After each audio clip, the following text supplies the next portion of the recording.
প্রাচীন যুগের জমিদার বাড়িগুলো কিরকম ছিল। এটা হচ্ছে জমিদার বাড়ি।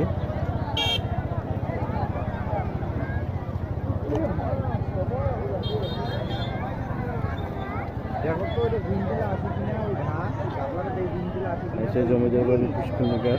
বসবা বাবা এই দূর থেকে ছবি তুলবো, ঠিক আছে? আরে ভাই আমার রিয়েলমি মোবাইলটা দেখছি একবারে লস খাই গেলাম। এইটা ক্যামেরা অত একটা ভালো না। 108 মেগাপিক্সেল দেখে লইছিলাম, ওইটা 108 মেগাপিক্সেল।